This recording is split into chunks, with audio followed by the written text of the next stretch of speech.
ನಾವು ಕ್ಲಾಸ್ ಮಾಡುವ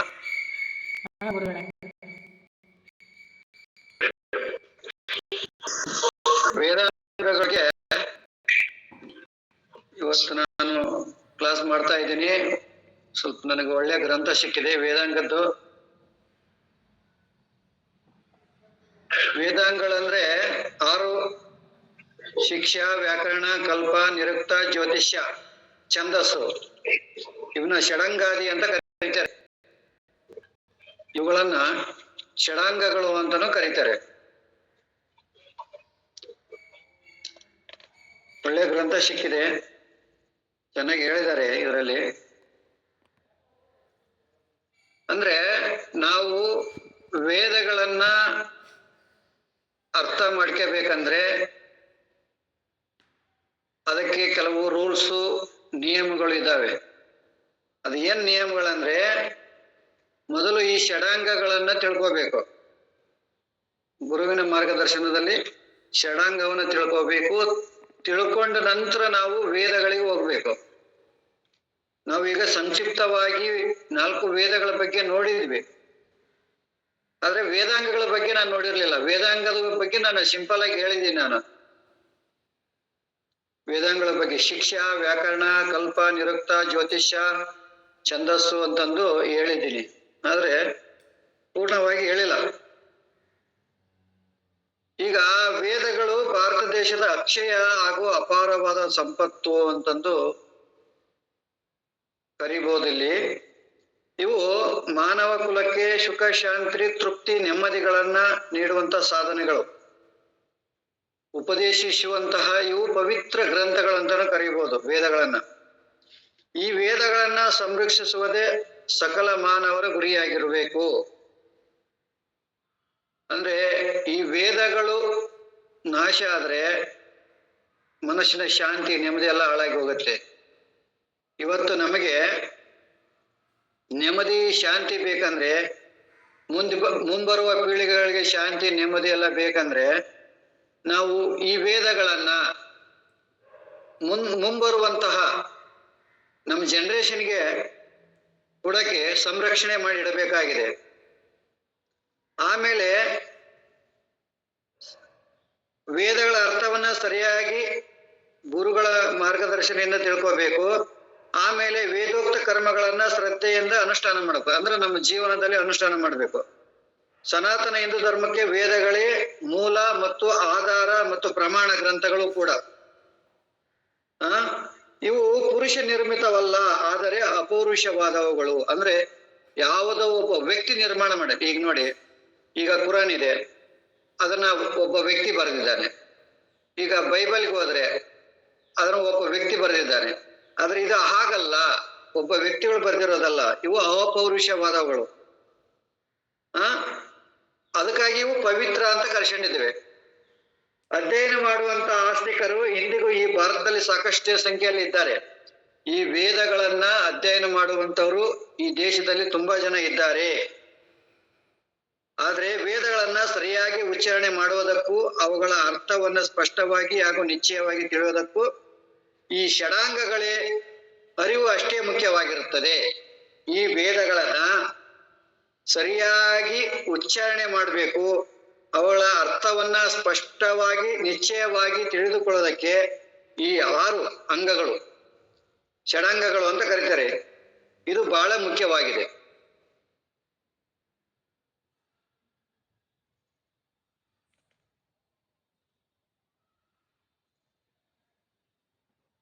ಈಗ ಷಡಾಂಗ ಅಂದ್ರೆ ಶಿಕ್ಷಾ, ವ್ಯಾಕರಣ, ಕಲ್ಪ, ನಿರುಕ್ತ, ಜ್ಯೋತಿಷ್ಯ ಮತ್ತು ಛಂದಸ್ಸು. ಇದನ್ನು ನೀವೆಲ್ಲ ಕೇಳಿರ್ತೀರಿ ವ್ಯಾಕರಣದಲ್ಲಿ, ಆದ್ರೂ ಗೊತ್ತಿರ್ಬೇಕು ನಿಮ್ಗೆ. ಇವು 6 ಸರಿಯಾದ ಅಧ್ಯಯನ ಮಾಡಿದ ಮೇಲೆ ವೇದಕ್ಕೆ ಹೋಗಬೇಕು ಅಂತಂದು ಎಲ್ಲ ಮಹಾತ್ಮರು ಹೇಳ್ತಾರೆ. ಆಚಾರ್ಯ ಶಂಕರಾಚಾರ್ಯರು ಹೇಳ್ತಾರೆ, ತುಂಬಾ ಮಹಾತ್ಮರೆಲ್ಲ ಹೇಳ್ತಾರೆ ಇದನ್ನ. ನಮ್ದು ಭಾರತೀಯ ಸಂಸ್ಕೃತಿ, ಭಾರತಸ್ಯ ಇಯಂ ಭಾರತೀಯ ಸಂಸ್ಕೃತಿ ಅಂದ್ರೆ ಭಾರತ ದೇಶದ, ಭಾರತ ರಾಷ್ಟ್ರದ, ಭಾರತ ಭೂಮಿಯ ಹಾಗೂ ಭಾರತ ಮಾತೆಯ ಸಂಸ್ಕೃತಿ, ಭಾರತೀಯ ಸಂಸ್ಕೃತಿ ಎಂದು ಕರೀತಾರೆ. ಭಾರತದ ಮಣ್ಣಿನಲ್ಲಿ, ಭಾರತದ ಜನಗಳಲ್ಲಿ, ಭಾರತದ ಕಣಕಣಗಳಲ್ಲಿಯೂ ಅಡಕವಾಗಿರುವಂತಹ ಸಂಸ್ಕೃತಿಗೆ ಭಾರತೀಯ ಸಂಸ್ಕೃತಿ ಅಂತಂದು ಕರೀತಾರೆ. ಭಾರತದ ಒಳಗೂ ಹೊರಗೂ ಉದ್ದಗಲಕ್ಕೂ ಹರಡಿಕೊಂಡಿರುವಂತಹ ಈ ಪವಿತ್ರ ಸಂಸ್ಕೃತಿಯಿಂದ ಭಾರತೀಯ ಸಂಸ್ಕೃತಿಗೆ ಇನ್ನೊಂದು ವೈದಿಕ ಸಂಸ್ಕೃತಿ ಅಂತಲೂ ಕರೀತಾರೆ.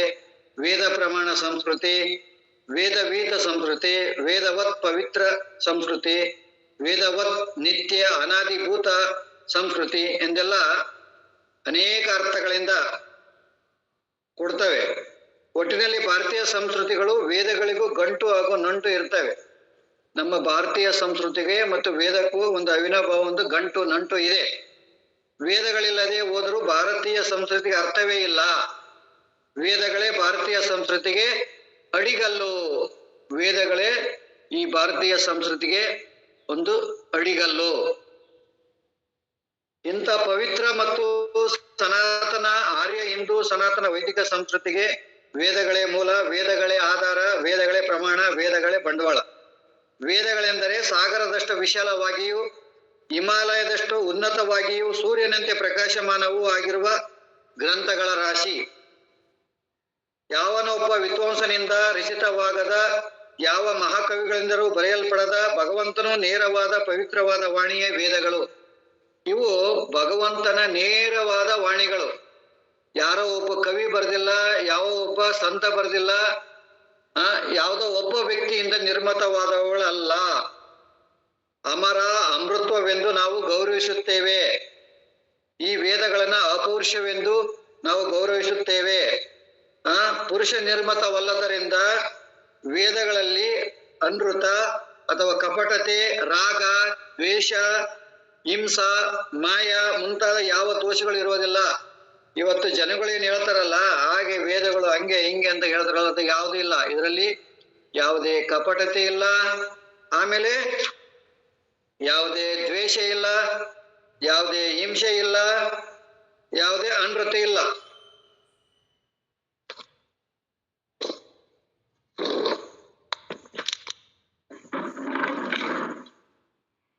ಕರೆಂಟ್ ಬಂತು.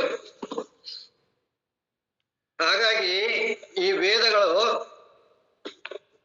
ಪವಿತ್ರ ಅಂತ ಕರೆಸಲ್ಪಟ್ಟಿದೆ ನಮ್ಮ ಭಾರತೀಯ ಸಂಸ್ಕೃತಿಗೆ.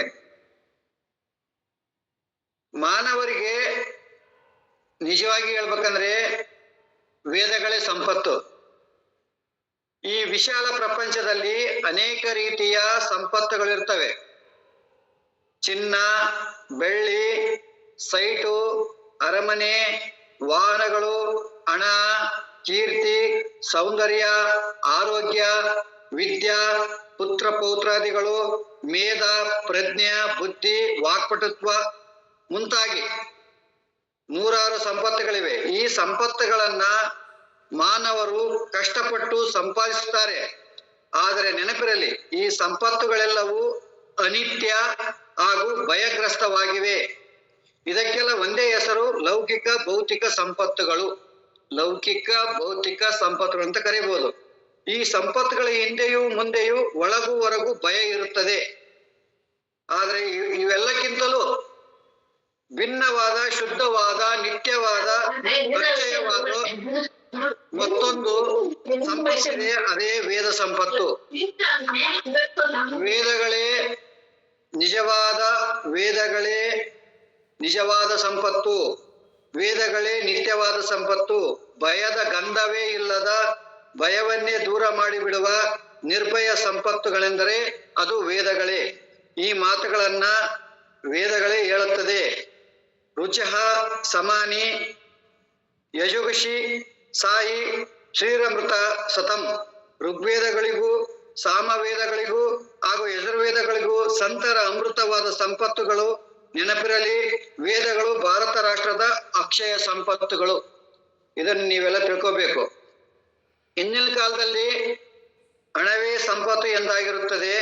ಏಕೆಂದ್ರೆ ಹಣದಿಂದಲೇ ಸಕಲ ಭೋಗಗಳನ್ನು ಮಾನವನು ಹೊಂದಬೇಕಾಗಿರುತ್ತದೆ. ಎಲ್ಲವೇ ಹಣದಿಂದಲೇ ಅಧಿಕಾರ, ಅರಮನೆ, ವಾಹನ, ಆಸನ, ವಾಸನ, ಕೀರ್ತಿ, ಹೀಗೆ ಎಲ್ಲ ಸುಖ ದುಃಖಗಳು ದೊರಕುತ್ತವೆ. ಆದ್ದರಿಂದ ಎಲ್ಲರೂ ಹಣವನ್ನೇ ಬಯಸ್ತಾರೆ, ಸತ್ಯನೇ. ಆದರೆ ನೆನಪಿರಲಿ, ಹಣದಿಂದ ಶಾಂತಿ, ಸಂತೋಷ, ಸುಖ, ತೃಪ್ತಿಗಳು ಯಾವತ್ತೂ ಕೂಡ ಸಿಗೋದಿಲ್ಲ. ಶಾಂತಿ ಆಗ್ಲಿ, ಸಂತೋಷ ಆಗಲಿ, ಸುಖ ಆಗ್ಲಿ, ತೃಪ್ತಿ ಆಗ್ಲಿ ಯಾವತ್ತೂ ಸಿಗೋದಿಲ್ಲ.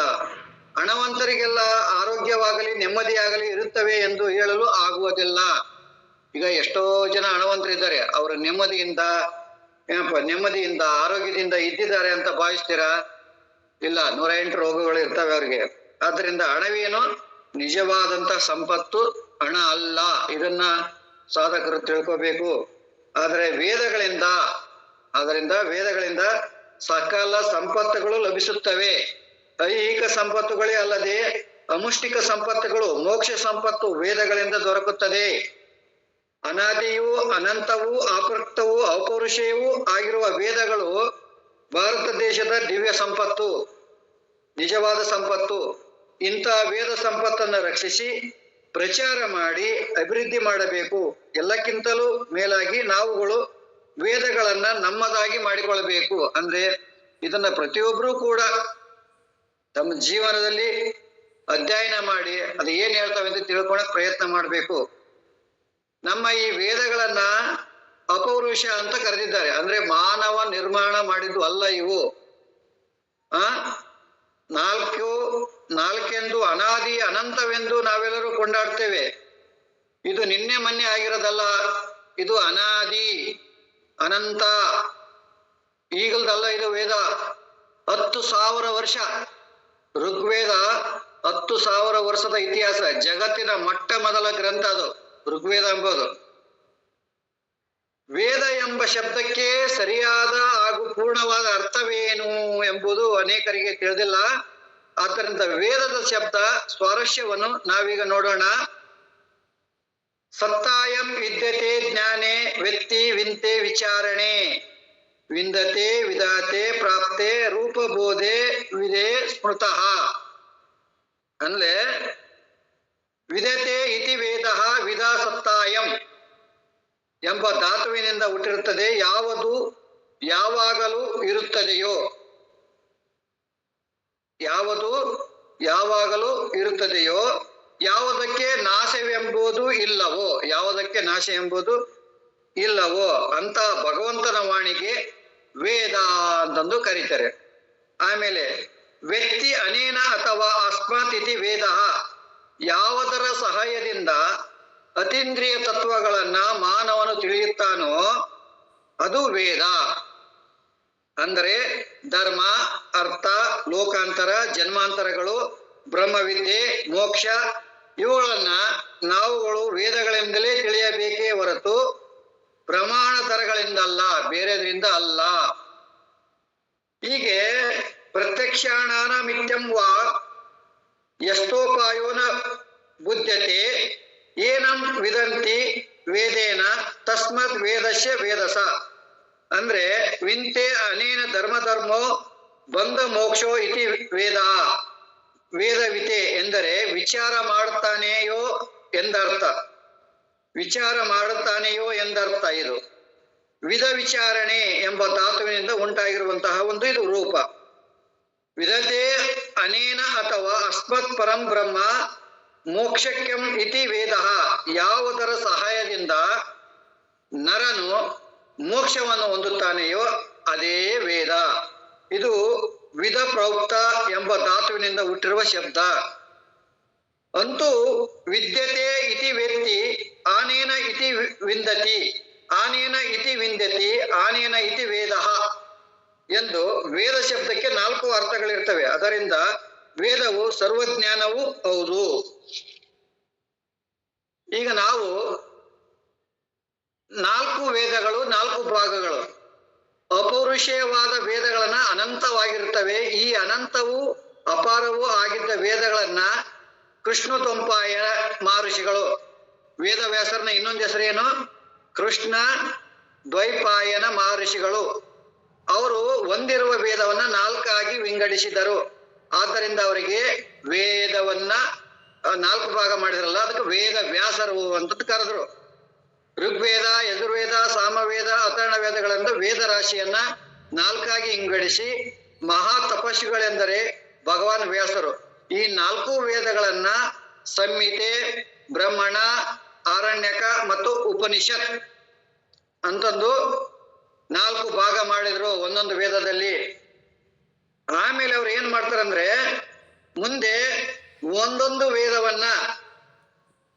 ವೇದವನ್ನ ಒಬ್ಬೊಬ್ಬ ಶಿಷ್ಯರಿಗೆ ಕೊಡ್ತಾರೆ.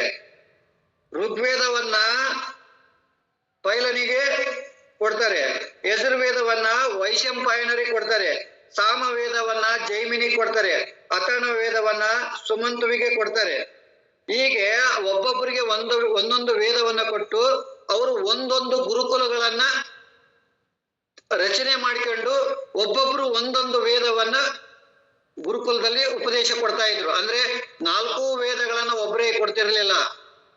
ಋಗ್ವೇದಕ್ಕೆ ಪೈಲನಿಗೆ, ಯಜುರ್ವೇದ ವೈಶಂಪಾಯನಿಗೆ, ಸಾಮವೇದಕ್ಕೆ ಜೈಮಿನಿ ಮಹರ್ಷಿಗಳಿಗೆ, ಅಥರ್ವ ವೇದಕ್ಕೆ ಸುಮಂತನಿಗೆ, ಹೀಗೆ 4 ಜನಕ್ಕೆ ಒಬ್ಬೊಬ್ರಿಗೆ ಒಂದೊಂದು ವೇದ ಕೊಟ್ಟು ಅವರೆಲ್ಲ ಅದರಲ್ಲೇ ಪಾಣಿತರಾಗ್ರಿ, ಅದನ್ನೇ ನೀವು ಬೋಧನೆ ಮಾಡ್ಕೊಂತ ಹೋಗ್ರಿ ಅಂತ ಹೇಳ್ತಾರೆ. ಈಗ ನಾವು ವೇದಗಳು ಆಮೇಲೆ ವೇದಾಂತಗಳು, ವೇದಕ್ಕೂ ವೇದಾಂತಕ್ಕೂ ಏನ್ ವ್ಯತ್ಯಾಸ ಇದೆ? ಸಮಸ್ತ ವೇದಗಳನ್ನು ಕರ್ಮಕಾಂಡ, ಜ್ಞಾನಕಾಂಡ ಎಂದು 2 ವಿಂಗಡಿಸಿರುತ್ತದೆ. ಕರ್ಮಕಾಂಡವು ಪ್ರವೃತ್ತಿ ಪ್ರಧಾನವಾಗಿದ್ದು ಯಜ್ಞ ಯಾಗಾದಿಗಳನ್ನು ಉಪದೇಶಿಸುತ್ತದೆ. ಜ್ಞಾನಕಾಂಡವು ನಿವೃತ್ತಿ ಧರ್ಮ ಪ್ರಧಾನವಾಗಿದ್ದ ಆತ್ಮವಿದ್ಯೆ ಮೋಕ್ಷವನ್ನು ಉಪದೇಶಿಸುತ್ತದೆ.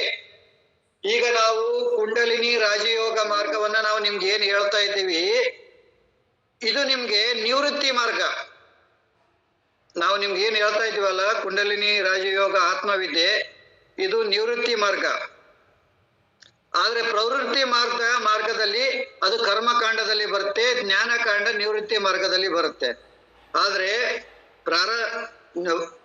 ಇದರಲ್ಲಿ ಮುಕ್ತರಾಗಿ ಕೂಡ ಸತ್ಯವನ್ನು ತಿಳ್ಕೊಂಡು ಜ್ಞಾನವನ್ನು ತಿಳ್ಕೊಂಡು ಆಮೇಲೆ ಸಂಸಾರದಲ್ಲಿ ಇದ್ದು ಕೂಡ ಇಲ್ಲದಂಗೆ ಬದುಕಬೇಕು. ಅದನ್ನ ನಾವು ನಿಮಗೆ ಕಲಿಸ್ತಾ ಇದೀವಿ. ಮತ್ತೆ ಏನ್ ನಿವೃತ್ತಿ ಮಾರ್ಗ ಹೇಳ್ತಾರೆ ಅನ್ಕೋಬೇಡಿ.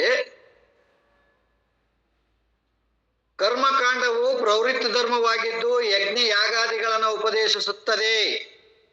ಜ್ಞಾನಕಾಂಡವು ನಿವೃತ್ತಿ ಧರ್ಮ ಪ್ರಧಾನವಾಗಿದ್ದು ಆತ್ಮವಿದ್ಯೆ ಮೋಕ್ಷಗಳನ್ನು ಉಪದೇಶಿಸುತ್ತದೆ. ಸ್ವರ್ಗ ಫಲವು ಪ್ರವೃತ್ತಿ ಧರ್ಮದ ಗುರಿಯಾದರೆ ಅಪವರ್ಗವು ಎಂದರೆ ಮೋಕ್ಷವು ನಿವೃತ್ತಿ ಧರ್ಮದ ಗುರಿಯಾಗಿರುತ್ತದೆ. ಇದನ್ನೇ ಸ್ವರ್ಗಾಪವರ್ಗ, ಅಭ್ಯುದಯ, ನಿಶ್ರೇಯಸ್ ಎಂದು ಶಾಸ್ತ್ರದಲ್ಲಿ ಹೇಳಿದ್ದಾರೆ. ಮಾನವನಿಗೆ ಅಭ್ಯುದಯದಂತೆ ಮೋಕ್ಷ ಫಲವು ಬೇಕಾಗಿರುತ್ತದೆ ಅಲ್ಲವೇ? ವೇದಗಳ ಪ್ರಾರಂಭದ ಸಂಹಿತ ಅಥವಾ ಬ್ರಾಹ್ಮಣಗಳು ಕರ್ಮಗಳನ್ನು ಉಪದೇಶಿಸಿದರೆ, ಅದೇ ವೇದಗಳ ಕಡೆಯ ಎಂದರೆ ಆರಣ್ಯ ಹಾಗೂ ಉಪನಿಷತ್ತುಗಳು ಬ್ರಹ್ಮವಿದ್ಯೆಯನ್ನು ಉಪದೇಶಿಸುತ್ತವೆ. ಗೃಹಸ್ಥನಿಗೆ ಬೇಕಾಗಿರುವ ಐಹಿಕ ಹಾಗೂ ಅಮುಷ್ಟಿಕ ಫಲಗಳನ್ನು ಹೊಂದಲು ಯಜ್ಞ ಯಾಗಾದಿಗಳನ್ನ ವೇದದ ಪೂರ್ವಭಾಗಗಳು ಉಪದೇಶಿಸಿದರೆ, ವಾನಪ್ರಸ್ಥರಿಗೂ ಸನ್ಯಾಸಿಗಳಿಗೂ ಬೇಕಾಗಿರುವ ಆತ್ಮವಿದ್ಯೆಯನ್ನ, ಮೋಕ್ಷವನ್ನ ವೇದದ ಉತ್ತರ ಭಾಗವು ಉಪದೇಶಿಸುತ್ತದೆ. ಎಂದಾದರೂ ಮಾನವನು ಜನನ ಮರಣ ಬಂಧನ ಚಕ್ರದಿಂದ ತನ್ನನ್ನ ತಪ್ಪಿಸಿಕೊಂಡು ಮುಕ್ತನಾಗಬೇಕು, ಮುಕ್ತಿಯನ್ನೇ ಹೊಂದಬೇಕು. ಮುಕ್ತಿಯೇ ಪರಮಗತಿ, ಮೋಕ್ಷವೇ ಪರಮಾನಂದ ಸ್ವರೂಪ, ಅಮೃತತ್ವವೇ ವೈಷ್ಣವ ಪದ. ಇದನ್ನು ಬಯಸುವಂತಹ ಸಾಧಕರನ್ನು ವೇದಾಂತಗಳಲ್ಲಿ ಧೀರರು, ವಿವೇಕಿಗಳು, ಪ್ರಾಜ್ಞರು, ಬುದ್ಧಿವಂತರು, ಮೇಧಾವಿಗಳೆಂದು ಕರೆದಿರುತ್ತಾರೆ. ಜೈಮಿನಿ ಆಚಾರ್ಯರು ವೇದಗಳ ಪೂರ್ವಭಾಗಕ್ಕೆ ಹೆಚ್ಚಿನ ಮಹತ್ವವನ್ನು ಕೊಟ್ಟು ಪೂರ್ವ ಮೀಮಾಂಸಾ ಸೂತ್ರಗಳನ್ನು ರಚಿಸಿದ್ದಾರೆ. ಆದರೆ ಬಾದರಾಯಣ ಆಚಾರ್ಯರು ವೇದಾಂತಗಳಿಗೆ ಮಹತ್ವವನ್ನು ಕೊಟ್ಟು ಉತ್ತರ ಮೀಮಾಂಸಾ ಸೂತ್ರವನ್ನು ರಚಿಸಿದ್ದಾರೆ. ಇವೆರಡೂ ವೇದಗಳ ಭಾಗವೇ ಎಂಬುದು ಗೊತ್ತಿರಬೇಕು ನಿಮಗೆಲ್ಲ. ಅನಿತ್ಯವಾದ ಕರ್ಮಫಲಗಳಿಂದ ವಿರಕ್ತನಾದ ಧೀರನಾದ ಮುಮುಕ್ಷುದ ಸಾಧಕನು ವೇದಾಂತ ವಾಕ್ಯ ವಿಚಾರದಿಂದ ಬ್ರಹ್ಮವಿದ್ಯೆಯನ್ನು ಪಡೆದುಕೊಂಡು ಮುಕ್ತನಾಗಿ ಬಿಡುತ್ತಾನೆ. ಹೀಗಾಗಿ ವೇದಾಂತಗಳು ಹೊರಟಿರುವ ಆತ್ಮ ಜ್ಞಾನ ಉಪದೇಶದ ಮೂಲಕ ಮೋಕ್ಷ ಪ್ರಾಪ್ತಿಯಾಗುತ್ತದೆ. ಈಗ ನಾವು ವೇದಗಳ ಬಗ್ಗೆ ನಾವು ಹೇಳಿದ್ವಿ. ಈಗ ವೇದಾಂಗಗಳ ಬಗ್ಗೆ ನಾವು ತಿಳ್ಕೋಬೇಕಲ್ವಾ? ನೋಡಿ, ವೇದಗಳ ಅಂಗಗಳು ಎಂದರೆ ಅವಯವಗಳು. ವೇದಗಳು ಎಂದು ಷಷ್ಠಿ ತತ್ಪುರುಷ ಸಮಾಸವನ್ನು ಮಾಡುತ್ತೇವೆ. ಇದರಿಂದ ಷಡಾಂಗಗಳು ವೇದಗಳೊಳಗೆ ಇರುವ ವೇದಾಂತರ್ಗತವಾದ ಅಂದರೆ ವೇದಗಳಲ್ಲಿಯೇ ಸೇರಿಕೊಂಡಿರುವ ಭಾಗಗಳು ಎಂದು ತಪ್ಪಾಗಿ ಅರ್ಥವನ್ನು ಮಾಡಿಕೊಳ್ಳಬಾರದು. ವೇದಗಳಲ್ಲಿ ಎಂದರೆ ವೇದ ಮಂತ್ರಗಳಲ್ಲಿ ವೇದಾಂಗಗಳು ಸೇರಿಕೊಂಡಿರುವುದಿಲ್ಲ. ಏಕೆಂದರೆ ವೇದಗಳು ಅಪೌರುಷ, ಅವು ಅಪೌರುಷವಾದವುಗಳು. ವೇದಾಂಗಗಳು ವೇದಾಂಗಗಳು ಪೌರುಷವೂ ಆಗಿರುತ್ತವೆ. ಹೀಗಾಗಿ ವೇದಗಳು ವೇದಾಂಗಗಳಲ್ಲ, ವೇದಾಂಗಗಳು ವೇದಗಳು ಅಲ್ಲ. ಅಂದ್ರೆ ಅದೇನೇ ಬೇರೆ ಇದೇನೇ ಬೇರೆ. ವೇದಾಂಗಗಳು ವೇದಗಳಂತ ತಿಳ್ಕೊಳಕ್ ಹೋಗ್ಬೇಡಿ. ಆದ್ರೆ ವೇದಗಳನ್ನ ಅರ್ಥ ಮಾಡ್ಕೋಬೇಕಾದ್ರೆ ನಾವು ವೇದಾಂಗಗಳಿಗೆ ಬರ್ಬೇಕಾಗತ್ತೆ. ಹಾಗಾದರೆ ಷಡಾಂಗಗಳು ಅಂದ್ರೆ ವೇದಾಂಗಗಳು ಎಂದು ಕರೀತಾರೆ. ಷಡಾಂಗ ಅಂತಾನು ಕರೀತಾರೆ, ವೇದಾಂಗ ಅಂತಾನು ಕರೀತಾರೆ. ಇದರ ಅಂತರಾರ್ಥ, ರಹಸ್ಯ ಅರ್ಥ, ತಾತ್ಪರ್ಯತೆಗಳನ್ನ ನೋಡೋಣ. ವೇದಗಳನ್ನ ವೇದ ಪುರುಷ, ವೇದ ನಾರಾಯಣ, ವೇದಾತ್ಮ, ವೇದ ಮಹಾವಿಷ್ಣು, ಶಿವ ಎಂದೆಲ್ಲ ಕರೀಬಹುದು. ಹರ್ಷ ಸಂಪ್ರದಾಯ. ಆ ವೇದ ಪುರುಷ ಎಂದರೆ ವೇದಗಳ ಅರ್ಥವನ್ನು ತಿಳಿಯಬೇಕಾದರೆ ನಮಗೆ ಷಡಂಗದ ಸಹಾಯ ಬೇಕು.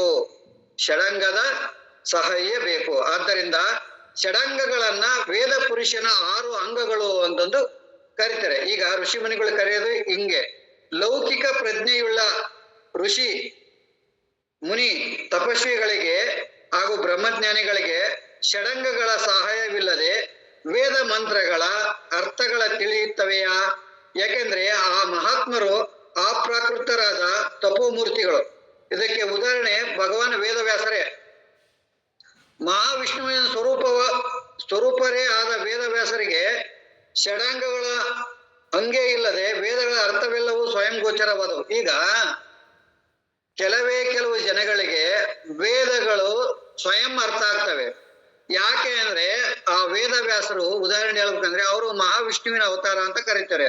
ಅದಕ್ಕಾಗಿ ಅವ್ರಿಗೆ ಅರ್ಥ ಆಯ್ತು, ಅವರೇ ಬರ್ದಿದ್ದು ಅವ್ರಿಗೆ ಅರ್ಥ ಆಯ್ತು. ಆದ್ರೆ ಎಲ್ಲರಿಗೂ ಅರ್ಥ ಆಗ್ಬೇಕಲ್ಲ. ಆ ಎಲ್ಲರಿಗೂ ಅರ್ಥ ಆಗ್ಬೇಕಂತಾನೆ ಈ ಷಡಾಂಗಗಳು, ವೇದಾಂಗಗಳು ಅಂತ ಮಾಡಿದ್ದು. ಆದರೆ ಲೌಕಿಕರಿಗೆ ಮಾತ್ರ ಷಡಾಂಗಗಳ ಸಹಾಯವಿಲ್ಲದೆ ವೇದಗಳಿಗೆ ಅರ್ಥವು ಸ್ಫುರಿಸುವುದಿಲ್ಲ. ಅಂದ್ರೆ ಈ ಲೌಕಿಕರಿಗೆ ಷಡಾಂಗಗಳು ಇಲ್ಲದೆ ಅರ್ಥ ಆಗೋದಿಲ್ಲ ವೇದಗಳು. ಪಾಣಿನಿ, ಪಿಂಗಲ, ಯಾಸ್ಕ ಮುಂತಾದ ಋಷಿಪುಂಗವರು ಏನ್ ಬರೆದಿದ್ದಾರೆ? ವ್ಯಾಕರಣ ಬರೆದಿದ್ದಾರೆ, ಆಮೇಲೆ ಛಂದಸ್ ಬರೆದಿದ್ದಾರೆ, ನಿರುಕ್ತ ಬರೆದಿದ್ದಾರೆ. ಮುಂತಾದ ಷಡಾಂಗಗಳನ್ನ ಅಧ್ಯಯನ ಮಾಡಿ ನಂತರ ಷಡಾಂಗಗಳ ಸಹಾಯದಿಂದ ವೇದ ಮಂತ್ರಗಳ ಅರ್ಥಗಳನ್ನ ಸಾಮಾನ್ಯ ಮಾನವರದ ನಾವುಗಳಿಗೂ ತಿಳಿಯಬಹುದು. ಅಂದ್ರೆ ಈ ವ್ಯಾಕರಣ, ಛಂದಸ್ಸು, ನಿರುಕ್ತ ಇವುಗಳಿಂದ ನಾವು ವೇದವನ್ನು ತಿಳಿಯಬಹುದು. ಕೇವಲ ಗಿಳಿಪಾಠದಂತೆ ವೇದ ಮಂತ್ರವನ್ನು ಗಂಟುಪಾಠ ಮಾಡಿ ಮಾತ್ರಕ್ಕೆ ಅಂತವನಿಗೆ ಈ ವೇದ ಮಂತ್ರಗಳ ಅರ್ಥವು ತಿಳಿದಿದೆ ಎಂದಾಗಲಿ, ಅವನಿಗೆ ಯಜ್ಞ ಅಧ್ಯಯನವಾಗಿದೆ ಎಂದಾಗಲಿ ಅರ್ಥವಲ್ಲ. ಆದ್ದರಿಂದ ವೇದಗಳು ಪೌರುಷೇಯವಾಗಿದ್ದರೂ ಅಪೌರುಷೇಯ ವೇದಗಳ ತಾತ್ಪರ್ಯವನ್ನು ತಿಳಿಯಲು ಸಹಾಯಕವಾಗುತ್ತದೆ. ಅಂದ್ರೆ ನಾವು ಈ 6 ಷಡಾಂಗಗಳನ್ನ ಸರಿಯಾಗಿ ತಿಳಿದುಕೊಂಡರೆ ನಮಗೆ ವೇದವನ್ನ ಹೇಗೆ ಓದಬೇಕು, ಆ ಜ್ಞಾನವನ್ನ ಹೇಗೆ ತಿಳಿದುಕೊಳ್ಳಬೇಕು, ಇದು ನಮ್ಗೆ ಅರ್ಥ ಆಗುತ್ತೆ. ಇಲ್ಲಿ ನಾವು ವೇದಗಳ ವೇದಾಂಗಗಳಲ್ಲಿ 1ನೇದು ಶಿಕ್ಷಾ. ಪ್ರಥಮ ವೇದಾಂಗ ಯಾವುದು? ಶಿಕ್ಷಾ. ಇವತ್ತು ನಾವು ಶಿಕ್ಷೆಯನ್ನ ನೋಡೋಣ. ಏನದು ಶಿಕ್ಷೆ? 6 ವೇದಾಂಗಗಳ ಪೈಕಿ ಮೊದಲನೆಯದು ಶಿಕ್ಷಾ. ಶಿಕ್ಷತೆ ವರ್ಣಸ್ವರೋಚ್ಚಾರಣ ಪ್ರಕಾರ ಯಯ ಅಥವಾ ಯತ್ರಾಸ ಶಿಕ್ಷಾ. ವೇದ ಮಂತ್ರಗಳ ವರ್ಣ, ಸ್ವರ, ರಸ್ವ, ದೀರ್ಘ, ಪ್ಲುತಗಳು, ಅಲ್ಪ ಪ್ರಾಣ, ಮಹಾಪ್ರಾಣಗಳು, ಉದಾತ್ತ, ಅನುದಾತ್ತ, ಸ್ವರಿತಗಳು ಇವುಗಳನ್ನ ಸರಿಯಾಗಿ ಉಚ್ಚರಿಸುವ ಪ್ರಕಾರಗಳನ್ನ ಉಪದೇಶಿಸುವ ಗ್ರಂಥಕ್ಕೆ ಶಿಕ್ಷಾ ಅಂತಂದು ಹೆಸರಿಟ್ಟು ಕರೆದರು. ನೋಡಿ, ಏನೆಲ್ಲ ತಿಳ್ಕೋಬೇಕು? ಆ ಒಂದು ಸೆಂಟೆನ್ಸ್ ಇತ್ತಂದ್ರೆ ಅದರ ವರ್ಣವನ್ನು ತಿಳ್ಕೋಬೇಕು, ಸ್ವರವನ್ನು ತಿಳ್ಕೋಬೇಕು, ರಸ್ವ ದೀರ್ಘ ಪ್ಲುತುಗಳು ಅದನ್ನ ತಿಳ್ಕೊಬೇಕು, ಅಲ್ಪ ಪ್ರಾಣ ತಿಳ್ಕೊಬೇಕು, ಮಹಾಪ್ರಾಣ ತಿಳ್ಕೊಬೇಕು, ಉದಾತ್ತ ಅಂದ್ರೆ ಏನು, ಅನುದಾತ ಅಂದ್ರೆ ಏನು, ಆಮೇಲೆ ಸ್ವರಿತಗಳು ಅಂದ್ರೆ ಏನು, ಇವುಗಳನ್ನೆಲ್ಲ ತಿಳ್ಕೊಂಡ್ರೆ ನಿಮ್ಗೆ ಮುಂದೆ ವೇದ ಓದಕ್ಕೆ ಬರುತ್ತೆ. ಇವುಗಳನ್ನು ಸರಿಯಾಗಿ ಉಚ್ಚರಿಸುವಂತಹ ಪ್ರಕಾರಗಳನ್ನ ಉಪದೇಶಿಸುವ ಗ್ರಂಥಕ್ಕೆ ಶಿಕ್ಷೆ ಅಂತ ಕರೆದ್ರು. ವೇದ ಮಂತ್ರೋಚ್ಚಾರಣೆ ಪ್ರಕಾರ ಇವುಗಳನ್ನು ತಿಳಿಯುವ ಭಾಗವೇ ಶಿಕ್ಷಾ. ವೇದ ಮಂತ್ರಗಳನ್ನ ಇಷ್ಟ ಬಂದಂತೆ ಉಚ್ಚರಿಸಬಾರದು, ಶಿಕ್ಷೆ ವಿಧಿಯಲ್ಲಿ ತಿಳಿಸಿರುವಂತೆ ಉಚ್ಚರಿಸಬೇಕು. ಇಲ್ಲಿ ಯಾವ ನಿಯಮಾವಳಿಗಳನ್ನ ಹಾಕಿಕೊಟ್ಟಿದ್ದಾರೋ ಅದೇ ಪ್ರಕಾರವಾಗಿ ವೇದಗಳನ್ನ ಉಚ್ಚಾರಣೆ ಮಾಡಬೇಕು. ನೋಡಿ, ಸ್ಟ್ರಿಕ್ಟ್ ಆದ ನಿಯಮವಿದೆ, ವೇದವನ್ನು ಹೀಗೆ ಓದಬೇಕು ಅಂತಂದು. ಹೆಂಗ್ ಬೇಕಂಗ್ ಓದಕ್ ಬರೋದಿಲ್ಲ. ಈಗ ಕೃಷ್ಣ ಯಜುರ್ವೇದದ ತೈತರಿಯ ಉಪನಿಷತ್ತಿನ ಪ್ರಥಮ ವಲ್ಲಿಯಲ್ಲಿ ಶಿಕ್ಷೆ ವಲ್ಲಿಯಲ್ಲಿ ಶಿಕ್ಷಂ ವ್ಯಾಖ್ಯಾಶಂ ಮಹಾ ವರ್ಣಃ ಸ್ವರಃ ಮಾತ್ರ ಬಲಂ ಸಾಮ ಸಂತಾನಃ ಇತ್ಯಕ್ತಃ ಶಿಕ್ಷಾಧ್ಯಾಯ ಎಂಬ ಮಂತ್ರವು ಬಂದಿರುತ್ತದೆ. ಈ ಸಂದರ್ಭದಲ್ಲಿ ಶಿಕ್ಷಾ, ಶಿಕ್ಷತೆ, ಅನಾಯ ಇತಿ ವರ್ಣದೋಚ್ಚರಣ ಲಕ್ಷಣಂ, ಶಿಕ್ಷತೆ ಇತಿ ವಾ ಶಿಕ್ಷಾ ವರ್ಣದಾಯ, ಶಿಕ್ಷೈವ ಶಿಕ್ಷಾ ಧೈರ್ಯಂ ಛಂದಸಂ ಅಂತ ಹೇಳಿದೆ. ಅಂದ್ರೆ ಇದನ್ನ ಶ್ರೀ ಶಂಕರಾಚಾರ್ಯ ಭಗವತ್ಪಾದರು ಏನ್ ಹೇಳ್ತಾರಂದ್ರೆ ತಮ್ಮ ಭಾಷೆಯಲ್ಲಿ ಇದನ್ನು ಬರೆದಿದ್ದಾರೆ. ಇದರ ಅರ್ಥ ಏನಂದ್ರೆ ಯಾವುದರಿಂದ ಕಲಿಯುತ್ತೇವೆಯೋ ಅದಕ್ಕೆ ಶಿಕ್ಷಾ ಅಂತ ಹೆಸರು. ವರ್ಣವೇ ಮುಂತಾದವುಗಳ ಉಚ್ಚಾರಣೆಯ ಶಾಸ್ತ್ರವೇ ಶಿಕ್ಷೆ ಅಂತಂದು ಕರೆಯಲ್ಪಟ್ಟಿದೆ. ಈಗ ಅಕಾರಾದಿ ವರ್ಣಗಳು, ಉದತ್ತಾದಿ ಸ್ವರಗಳು, ರಸ್ವಾದಿ ಮಾತ್ರೆಗಳು ಉಚ್ಚಾರಣಾ ಪ್ರಯತ್ನವೇ ಬಲವು, ಮಧ್ಯಮ ಪ್ರವೃತ್ತಿಯಿಂದ ಉಚ್ಚರಿಸುವುದೇ ಸಾಮವು, ಸಂಮಿತಿಯ ಸಂತಾನವು ಎಂದು ಶ್ರೀ ಶಂಕರಾಚಾರ್ಯರು ಬರೆದಿದ್ದಾರೆ.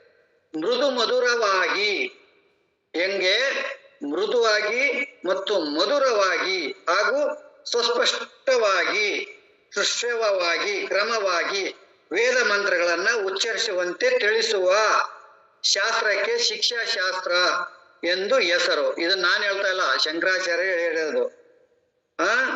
ಅಧ್ಯಯನ ಕಾಲದಲ್ಲಿ ಸ್ಥಾನ ಪ್ರಯತ್ನಾದಿಗಳನ್ನ, ಕರ್ಮ ಅನುಷ್ಠಾನ ಕಾಲದಲ್ಲಿ ಮಂತ್ರಗಳನ್ನ ಉಚ್ಚರಿಸುವ ಪ್ರಕಾರವನ್ನ ತಿಳಿಯುವ ಶಾಸ್ತ್ರ ಶಿಕ್ಷೆ ಎಂದು ಹೆಸರು. ಶಿಕ್ಷೆ ಎಂಬುದೇ ಪ್ರಥಮ ವೇದಾಂಗವು. ವೇದ ಮಂತ್ರ ಉಚ್ಚಾರಣೆಯ ಪ್ರಪ್ರಥಮ ಸಾಧನೆ ಎಂದು ತಿಳಿಯಬೇಕು. ಸರಿಯಾಗಿ ವೇದ ಮಂತ್ರವನ್ನು ಉಚ್ಚರಿಸಿದಾಗಲೇ ಅವುಗಳು ತಮ್ಮ ಅರ್ಥವನ್ನ ತಿಳಿಸುತ್ತವೆ. ಇಲ್ಲಿ ವೇದಗಳನ್ನ ನಿನ್ನೆ ಏನು ಬಂದವು ಗ್ರಂಥಗಳಲ್ಲಿ, ಅಲ್ಲಿ ಮಂತ್ರಗಳ ಕೆಳಗಡೆ, ಆ ಮಂತ್ರಗಳ ಮೇಲ್ಗಡೆ ಅವು ಮಂತ್ರಗಳು ಚಿಕ್ಕಿದ್ದೆ ನಿಮಗೆ ಕಾಣೋದಿಲ್ಲ. ಆ ಮಂತ್ರ ವೇದ ಮಂತ್ರ ಹಾಕಿ ಅದಕ್ಕೆ ಕೆಳಗಡೆ ಗೀಟು ಮೇಲ್ಗಡೆ ಗೀಟು ಹಾಕಿರ್ತಾರೆ. ಅವುಗಳಿಗೇನೆ ಏನಂತಾರೆ, ಉದಾತ್ತ, ಅನುದಾತ, ಸ್ವರಿತ ಅಂತ ಕರೀತಾರೆ. ಅಂದ್ರೆ ಯಾವ ಅಕ್ಷರದ ಮೇಲೆ ಉದ್ದನ ಗೀಟ್ ಹಾಕಿರ್ತಾರೋ ಅದು ಏನಂತ ಕರೀತಾರೆ, ಅದಕ್ಕೆ ಉದಾತ್ತ ಅಂತ ಕರೀತಾರೆ. ಅಂದ್ರೆ ಯಾವ ಅಕ್ಷರದ ಮೇಲೆ ಉದ್ದ ಗೀಟ್ ಇರ್ತೋ ಅದನ್ನ ಎಳಿಬೇಕು, ಜೋರಾಗಿ ಎಳಬೇಕು. ಆಮೇಲೆ ಯಾವ ಅಕ್ಷರದ ಕೆಳಗಡೆ, ಮುಗುಳಿ ಕೆಳಗಡೆ, ಅಕ್ಷರ ಮುಗುಳಿ ಕೆಳಗಡೆ ಒಂದು ಲೈನ್ ಹಾಕಿರ್ತಾರಲ್ಲ ಅದಕ್ಕೆ ಅನುದಾತ ಅಂತ ಕರೀತಾರೆ. ಅಲ್ಲಿ ನಮ್ಮ ವಾಯ್ಸ್ ಅನ್ನ ಕಡಿಮೆ ಮಾಡಬೇಕು.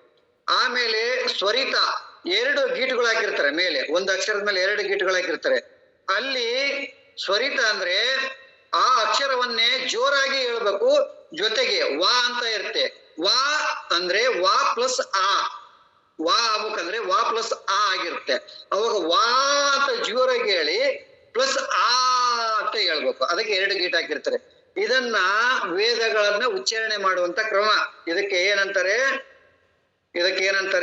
ಉದಾತ್ತ, ಅನುದಾತ್ತ, ಸ್ವರಿತ.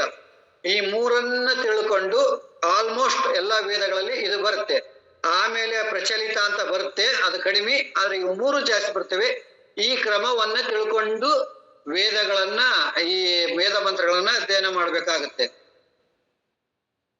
ಈಗ ಉದಾತ್ತಾದಿ ಸ್ವರಗಳು, ರಸ್ವಾದಿ ಕಾಲಗಳು ಆಮೇಲೆ ಬರೇ ಉದಾತ್ತ ಅನುದಾತ್ತ ಸ್ವರಿತ ಅಷ್ಟೇ ಅಲ್ಲ, ಆಮೇಲೆ ಮತ್ತೆ ಬೇರೆ ಇದಾವೆ.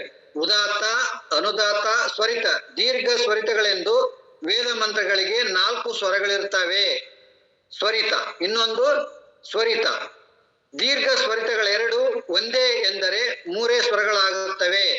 ಪ್ರಚಯ ಎಂಬ 4ನೇ ಸ್ವರವನ್ನು ಋಗ್ವೇದದಲ್ಲಿ ವಿಧಾನ ಮಾಡಿದ್ದಾರೆ. ಇನ್ನೊಂದು ಪ್ರಚಯ ಅಂತಾನು ಇದೆ. ಇದು ಋಗ್ವೇದದಲ್ಲಿ ಬರೋದಿಲ್ಲ ಪ್ರಚಯ, ಅದು ಯಜುರ್ವೇದದಲ್ಲಿ ಬರುತ್ತೆ. ಋಗ್ವೇದದಲ್ಲಿ ವಿಧಾನ ಮಾಡಿದ್ದಾರೆ. ಅಂತೂ ಸ್ವರಗಳಿದ್ದರೆ ಅವು ವೇದ ಮಂತ್ರಗಳು. ಆದರೆ ಪೌರಾಣಿಕ ಶ್ಲೋಕಗಳಿಗೆ ಮಾತ್ರ ಈ 3 ಸ್ವರಗಳು ಇರುವುದಿಲ್ಲ. ಪೌರಾಣಿಕ ಶ್ಲೋಕಗಳಿಗೆ ಈ 3 ಸ್ವರಗಳು ಇರೋದಿಲ್ಲ. ಅಪೌರುಷೇಯವಾದ ವೇದ ಮಂತ್ರಗಳಿಗೆ 3 ರೀತಿಯ ಸ್ವರಗಳಿರುವುದರಿಂದ ಸ್ವರ ಸಹಿತವಾಗಿ ವೇದ ಮಂತ್ರಗಳನ್ನ ಪಾರಾಯಣ ಮಾಡಬೇಕು. ಸ್ವರವು ಇಲ್ಲವಾದರೆ ಅಥವಾ ಸ್ವರವು ಮಿಥ್ಯ ಪ್ರಯುಕ್ತವಾದರೆ ಆ ಮಂತ್ರವು ನಿಜವಾದ ಮಂತ್ರವೇ ಅಲ್ಲ. ಅದನ್ನ ಉಚ್ಚರಿಸಿದರೆ ಆಗಬೇಕಾದ ಫಲವು ಆಗದೆ ಕೆಟ್ಟ ಫಲ ಉಂಟಾಗುತ್ತೆ, ಫಲ ಸಿಗೋದಿಲ್ಲ. ಇನ್ನು 3 ಸ್ವರಗಳ ಜೊತೆಗೆ ಅದರ ಜೊತೆ ಮತ್ತೆ 3 ಕಾಲಗಳು ಇರ್ತವೆ. ಹೀಗೆ 3 ಸ್ವರಗಳು ಹೇಳಿದ್ವಿ, ಉದಾತ್ತ, ಅನುದಾತ್ತ, ಸ್ವರಿತ ಹೇಳಿದ್ವಿ. ಈಗ ಅದ್ರ ಜೊತೆ 3 ಕಾಲಗಳು ಬಂದವು. ಅವೇ ರಸಸ್ವರ, ದೀರ್ಘಕಾಲ, ಕ್ಲುಪ್ತ ಕಾಲಗಳು. 3 ಕಾಲಗಳು, ರಸ್ವಕಾಲ, ದೀರ್ಘಕಾಲ, ಆಮೇಲೆ ಕ್ಲುಪ್ತ ಕಾಲಗಳು ಅಂತ 3 ಬರ್ತವೆ. ಈ ಕಾಲವನ್ನ ಸರಿಯಾಗಿ ಉಚ್ಚರಿಸಿದಾಗಲೇ ಆ ಮಂತ್ರಗಳ ಕಾಮಧೇನುವಿನಂತೆ ಯಜಮಾನನಿಗೆ ಇಷ್ಟಾರ್ಥವಾದಂತ ಫಲಗಳನ್ನು ಕೊಡ್ತವೆ. ಈ ವಿಷಯಗಳನ್ನ ಪಾಣಿನಿ ಶಿಕ್ಷಾ ಗ್ರಂಥವು ನಮಗೆ ಸುಂದರವಾಗಿ ಹಾಗೂ ಸ್ಪಷ್ಟವಾಗಿ ಹೇಳುತ್ತೆ. ಪಾಣಿನಿಯವರು ಒಂದು ಶಿಕ್ಷಾ ಗ್ರಂಥವನ್ನು ಕೂಡ ಬರೆದಿದ್ದಾರೆ. ಉದಾತ್ತ ಚಾನುದತ್ಯಚ್ಚ ಸ್ವರಿತಚ್ಚ ಸ್ವರಾಶ್ರಯ ರಸ್ವೋ ದೀರ್ಘ ಪ್ಲುತ ಇತಿ ಕಾಲೋತು ನಿಯಂ ಅಚಿ. ಅಂದ್ರೆ ವೇದ ಮಂತ್ರಗಳಿಗೆ ಉದಾತ್ತ, ಅನುದಾತ್ತ, ಸ್ವರಿತಗಳೆಂದು 3 ಸ್ವರಗಳು, ರಸ್ವ, ದೀರ್ಘ, ಪ್ಲುತ್ ಎಂಬ 3 ಕಾಲಗಳು ಇರುತ್ತವೆ ಅಂತಂದು ಯಾರು ಹೇಳ್ತಾರೆ? ಇದನ್ನ ಪಾಣಿನಿ ಎಂಬ ಮಹರ್ಷಿ ಹೇಳ್ತಾನೆ. ಸ್ವರಗಳು ಎಲ್ಲಾ ವರ್ಣಗಳಿಗೂ ಅಂದರೆ ಅಜಂತ ಹಾಗೂ ಹಲಂತ ವರ್ಣಗಳಿಗೆ ಇರುತ್ತವೆ. ಅಂದರೆ ರಸ್ವಾದಿ ಕಾಲಗಳು ಮಾತ್ರ ಅಜಂತ ವರ್ಣಗಳಿಗೆ ಅಂದರೆ ಸ್ವರಗಳಿಗೆ ಮಾತ್ರ ಎಂದು ತಿಳಿಯಬೇಕು. ಸ್ವರ ನಿಯಮಗಳು ವೇದ ಮಂತ್ರಗಳಿಗೆ ಇದ್ದೇ ಇರುತ್ತವೆ. ಆದರೆ ಪೌರಾಣಿಕ ಶ್ಲೋಕಗಳಿಗೆ ಮಾತ್ರ ಉದಾತ್ತ, ಅನುದಾತ್ತ, ಸ್ವರಿತಗಳೆಂಬ ಸ್ವರಗಳು ಇರುವುದಿಲ್ಲ. ರಸ್ವಕಾಲ, ದೀರ್ಘಕಾಲ, ಪ್ಲುತಕಾಲಗಳು ಶ್ಲೋಕಗಳಿಗೂ ವೇದ ಮಂತ್ರಗಳಿಗೂ ಸಮಾನವಾಗಿರುತ್ತವೆ. ಇದನ್ನೆಲ್ಲ ಸರಿಯಾಗಿ ತಿಳ್ಕೊಂಡೇ ನಾವು ವೇದ ಮಂತ್ರಗಳನ್ನ ಉಚ್ಚರಿಸಬೇಕು. ಇದರಿಂದ ಗುರುಗಳಿಂದ ವೇದಗಳನ್ನ ಅಧ್ಯಯನ ಮಾಡಬೇಕು, ಗುರುಗಳ ಮಾರ್ಗದರ್ಶನದಲ್ಲಿ. ಇದನ್ನೇ ಶಿಕ್ಷಾ ಗ್ರಂಥ ತಿಳಿಸುತ್ತೆ. ಇದನ್ನೇ ಶಿಕ್ಷಾ ತಿಳಿಸುತ್ತೆ. ಆಮೇಲೆ ಇಲ್ಲಿ ಒಂದು ಕಥೆ ಹೇಳ್ತಾರೆ. ಏನಂದ್ರೆ ಒಂದು ಹೆಣ್ಣು ಹುಲಿಯ ಕಥೆ ಹೇಳ್ತಾರೆ. ಅಂದ್ರೆ ವೇದ ಮಂತ್ರಗಳನ್ನ ಹೇಗೆ ಪಠಿಸಬೇಕು ಒಂದು ಕಥೆಯ ಮೂಲಕ ಹೇಳ್ತಾರೆ. ವೇದ ಮಂತ್ರಗಳನ್ನ ಹೇಗೆ ಪಠಿಸಬೇಕು ಎಂಬುದನ್ನ ಹೀಗೆ ಪಠಿಸಬಾರದು, ಹೇಗೆ ಪಠಿಸಬೇಕು ಅಂತಂದು ಪಾಣಿನಿ ಮಹರ್ಷಿಗಳು ತಮ್ಮ ಶಿಕ್ಷಾ ಗ್ರಂಥದಲ್ಲಿ ಹೇಳಿದ್ದಾರೆ. ಷಡೇತೆ ಪಾಠಕ ಗುಣ, ಷಡೇತೆ ಪಾಠಕ ಧಾಮಃ ಎಂದು ಹೇಳಿದ್ದಾರೆ. ಅಂದ್ರೆ ಇಷ್ಟೇ ಅಲ್ಲ, ವೇದ ಮಂತ್ರಗಳ ವರ್ಣಗಳನ್ನ ಮೃದುವಾಗಿಯೂ ಹಲ್ಲುಗಳಿಂದ ಗಟ್ಟಿಯಾಗಿ ಕಚ್ಚದೆ ಉಚ್ಚರಿಸಬೇಕೆಂದು ತಮ್ಮ ಶಿಕ್ಷಾ ಗ್ರಂಥದಲ್ಲಿ ಹೇಳಿದ್ದಾರೆ. ಅಂದ್ರೆ ಹಲ್ಲುಗಳನ್ನ ಗಟ್ಟಿಯಾಗಿ ಕಚ್ಚಿಬಿಟ್ಟು ಹೇಳೋದಲ್ಲ, ತುಂಬಾ ಮೃದುವಾಗಿ ವೇದಗಳ ಉಚ್ಚಾರಣೆ ಮಾಡಬೇಕು ಅಂತ ಹೇಳಿದ್ದಾರೆ. ಅದು ಹೇಗೆ ಅಂದ್ರೆ ವ್ಯಾಘ್ರಿ ಯಥಾಹರೇತ ಪುತ್ರಾನ್ ದಷ್ಟ್ರಭ್ಯಂ ನಚ ಪೀಡಯೇ ಭೀತಾ ಪತನಾ ಭೇದಾಭ್ಯಂ ತದ್ವಾದ ವರ್ಣಾನ್ ಪ್ರಯೋಜೇತ್. ಅಂದ್ರೆ ಒಂದು ಹೆಣ್ಣು ಹುಲಿ ತನ್ನ ಪುಟ್ಟ ಮರಿಗಳನ್ನ ತನ್ನ ದಂತಗಳಿಂದ, ಹಲ್ಲುಗಳಿಂದ, ಕೋರಿ ಹಲ್ಲುಗಳಿಂದ ಸುರಕ್ಷಿತ ಸ್ಥಳಕ್ಕೆ ಹುಷಾರಾಗಿ ತೆಗೆದುಕೊಂಡು ಹೋಗುತ್ತೆ. ಆದರೆ ತನ್ನ ಮರಿಗಳಿಗೆ ತನ್ನ ಹಲ್ಲುಗಳಿಂದ ಯಾವ ರೀತಿ ಪೀಡೆಯೂ ಮಾಡದೆ ಎಚ್ಚರಿಕೆಯಿಂದ ತೆಗೆದುಕೊಂಡು ಹೋಗುತ್ತದೆ. ತನ್ನ ಮರಿಗಳಿಗೂ ತನ್ನ ಹಲ್ಲುಗಳ ಹಿಡಿತದಿಂದ ಜಾರಿ ಕೆಳಗೆ ಬೀಳಬಾರದು. ಹಲ್ಲುಗಳಲ್ಲಿ ಸಿಕ್ಕಿಕೊಂಡು ಮರಿಗಳು ನೋವು ಆಗದಂತೆ ಹೇಗೆ ಒಯ್ಯುತ್ತದೆಯೋ ಹಾಗೆಯೇ ವೇದ ಮಂತ್ರಗಳನ್ನ ಮೃದುವಾಗಿ ಹುಷಾರಾಗಿ ಎಚ್ಚರಿಕೆಯಿಂದ ಉಚ್ಚರಿಸಬೇಕು ಅಂತಂದು ಹೇಳುತ್ತೆ. ಅಂದ್ರೆ ಈಗ ನೀವು ಹುಲಿ ನೋಡದೆ ಇದ್ರು ಬೆಕ್ಕನ್ನು ನೋಡಿರ್ತಾರೆ, ತನ್ನ ಮರಿಗಳನ್ನ ಹೆಂಗ್ ಕಚ್ಕೊಂಡು ಹೋಗಿ ಬೇರೆ ಬೇರೆ ಸ್ಥಳಕ್ಕೆ ಇಟ್ಕೊಂಡು ಹೋಗುತ್ತೆ. ಆದ್ರೆ ಅವಕ್ಕೆ ಆ ಮರಿಗಳಿಗೆ ತೊಂದರೆ ಆಗದಂಗೆ ಒಯ್ತವೆ ಅವು, ಹುಲಿ ಆಗ್ಲಿ ಆಮೇಲೆ ಈ ಬೆಕ್ಕುಗಳಾಗ್ಲಿ. ತಾಯಿಯ ಹುಲಿಯು ಅತ್ಯಂತ ವಾತ್ಸಲ್ಯದಿಂದ, ಅತ್ಯಂತ ಸಂತೋಷದಿಂದ, ತುಂಬಾ ಪ್ರೀತಿಯಿಂದ ತನ್ನ ಮರಿಗಳನ್ನ ಕೊಂಡೊಯ್ಯುವಂತೆ ನಾವುಗಳು ವೇದ ಮಂತ್ರಗಳನ್ನ ಅತ್ಯಂತ ಸಂತೋಷದಿಂದ ಉಚ್ಚರಿಸಬೇಕು ಅಂತಂದು ಪಾಣಿನಿ ಮಹರ್ಷಿಗಳು ಹೇಳ್ತಾರೆ. ನಾವು ಮಂತ್ರವನ್ನ, ವೇದ ಮಂತ್ರವನ್ನ ಅತ್ಯಂತ ಸಂತೋಷದಿಂದ ಉಚ್ಚರಿಸಬೇಕು. ಆಮೇಲೆ ಹಲ್ಲುಗಳಿಂದ ಗಟ್ಟಿಯಾಗಿ ಕಚ್ಚಿಬಿಟ್ಟರೆ ಆ ಮರಿ ಸತ್ತೇ ಹೋಗಿ ಬಿಡುತ್ತದೆ. ಆಗ ಆಗಬಾರ್ದು. ಅಂದ್ರೆ ವೇದ ಮಂತ್ರಗಳನ್ನ ಹಲ್ಲುಗಳನ್ನ ಕಚ್ಚಿ ಕಚ್ಚಿ ಹೇಳಬಾರ್ದು. ಆಮೇಲೆ ವೇದ ಮಂತ್ರಗಳನ್ನ ಮೃದುವಾಗಿ ಹಿಡಿದುಕೊಂಡು ಹೋದರೆ ತನ್ನ ಬಾಯಿಯಿಂದ ಕೆಳಗೆ ಬಿದ್ದು ಹೋಗುತ್ತದೆ. ಆಗಬಾರ್ದು. ಈಗ ಪೂರ್ತಿ ಮೃದುವಾಗಿ ಹಿಡ್ಕೊಂಡ್ರೆ ಮರಿ ಬಿದ್ದು ಹೋಗ್ಬಿಡುತ್ತೆ ಕೆಳಗಡೆ, ಆಗಬಾರ್ದು. ಅದಕ್ಕೆ ಹಲ್ಲುಗಳಿಗೆ ತಾಕಿಸಿ ವೇದಗಳನ್ನ ಹೇಳಬಾರದು ಅಂತಂದು ಹೇಳಿದೆ. ಆಮೇಲೆ ತನ್ನ ಮರಿಗಳಿಗೆ ನೋವಾಗದಂತೆ, ಕೆಳಗೆ ಬೀಳದಂತೆ ಎಚ್ಚರಿಕೆಯಿಂದ, ಹುಲಿ ಹೋಗುವಂತೆ ಏಕಾಗ್ರತೆಯಿಂದ ಮಂತ್ರಗಳನ್ನ ಪಠಿಸಬೇಕು ಅಂತಾನು ಕೂಡ ಈ ಶಿಕ್ಷಾ ಗ್ರಂಥ ಹೇಳುತ್ತೆ. ಆಮೇಲೆ ಬ್ರಾಹ್ಮಣ, ಕ್ಷತ್ರಿಯ, ವೈಶ್ಯರೆಂಬ ತ್ರೈವರ್ಣಿಕ ದ್ವಿಜರು ಎಂದು ಯಾರು ಕರೀತಾರೋ ಅವರು, ದ್ವಿಜರು ಅಂದ್ರೆ 2 ಬಾರಿ ಹುಟ್ಟಿದವರು ಅಂತ ಎಂದರ್ಥ.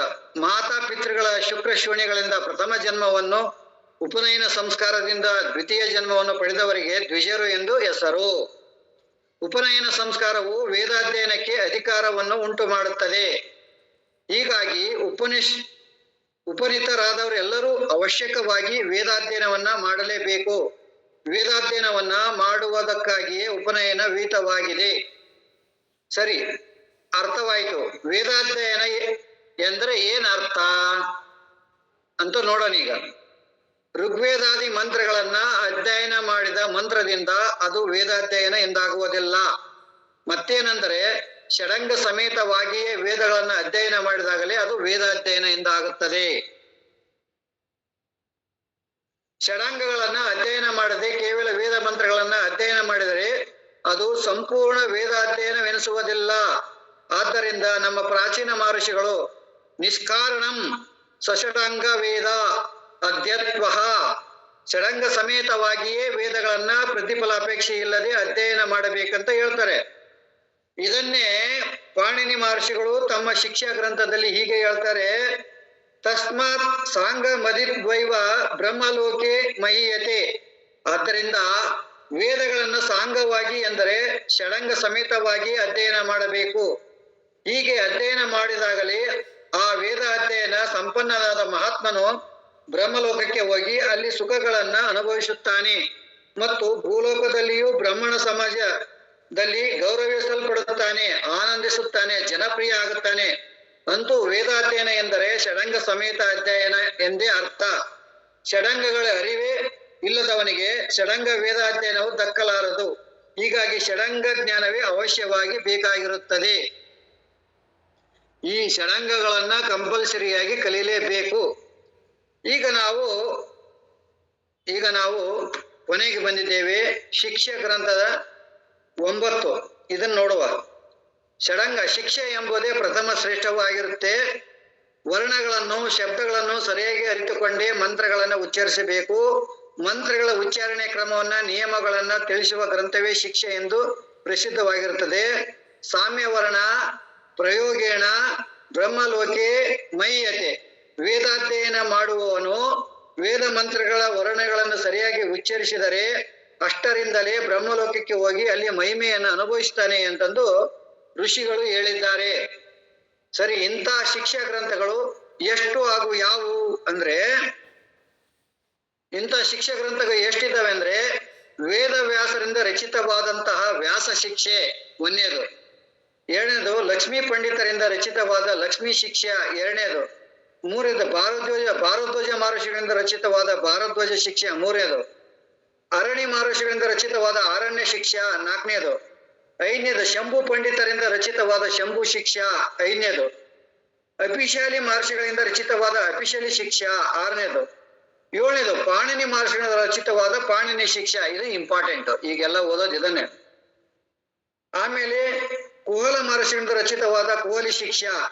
ಆಮೇಲೆ ಒಂಬತ್ತನೇದು ವಶಿಷ್ಠ ಮಹರ್ಷಿಗಳಿಂದ ರಚಿತವಾದ ವಶಿಷ್ಠ ಶಿಕ್ಷಾ. ಹೀಗೆ 9 ಶಿಷ್ಯ ಗ್ರಂಥಗಳಿದ್ದು ಇದರಲ್ಲಿ ಪಾಣಿನಿ ಮಹರ್ಷಿ ಬರೆದಂತಹ ಶಿಕ್ಷಾ ಗ್ರಂಥವೇ ಜನಪ್ರಿಯವಾಗಿತ್ತು, ಸುಪ್ರಸಿದ್ಧವಾಗಿರುತ್ತದೆ.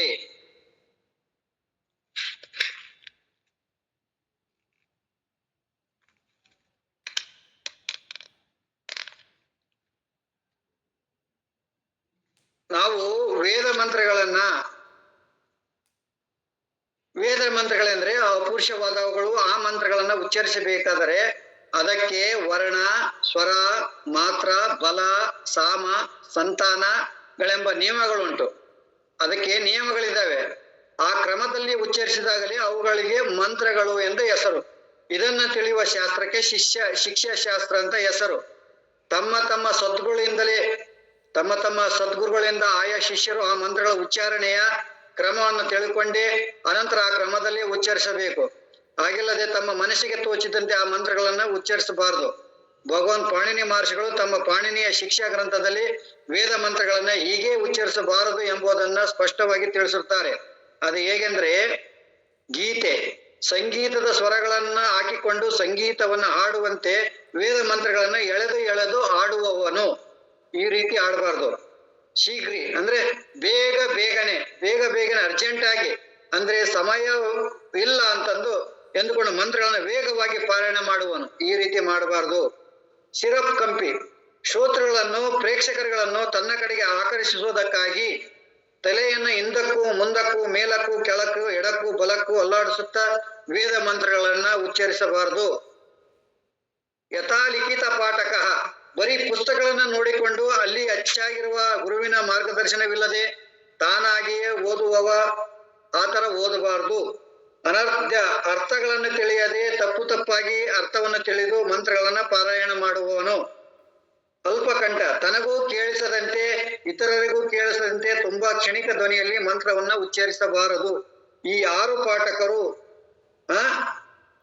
ಈ ತರ ಪಾರಾಯಣ ಮಾಡಬಾರ್ದು. ಈಗ 6 ಪ್ರಕಾರ ಏನಿಲ್ವಾ, ಈ ರೀತಿಯಾಗಿ ಪಾರಾಯಣವನ್ನ ಮಾಡಬಾರ್ದು. ಮತ್ತೆ ಹೇಗೆ ಮಾಡ್ಬೇಕಂದ್ರೆ ಕೇಳುವವರಿಗೆ ಕಿವಿಗಳಿಗೆ ಹಿತವಾಗುವಂತೆ ಮಧುರ ಸ್ವರದಿಂದ ವೇದ ಮಂತ್ರಗಳನ್ನ ಪಠಿಸಬೇಕು. ಕರ್ಕಶ ಸ್ವರದಿಂದಾಗಲಿ ಒರಟು ಧ್ವನಿಯಿಂದಾಗಲಿ ವೇದ ಮಂತ್ರಗಳನ್ನ ಪಠಿಸಬಾರದು. ಆಮೇಲೆ ಅರ್ಥವನ್ನ ತಿಳಿದುಕೊಂಡು ಅನುಗುಣವಾಗಿ ಪದಗಳನ್ನ ಬಿಡಿಸಿ ವೇದ ಮಂತ್ರಗಳನ್ನ ಉಚ್ಚರಿಸಬೇಕು.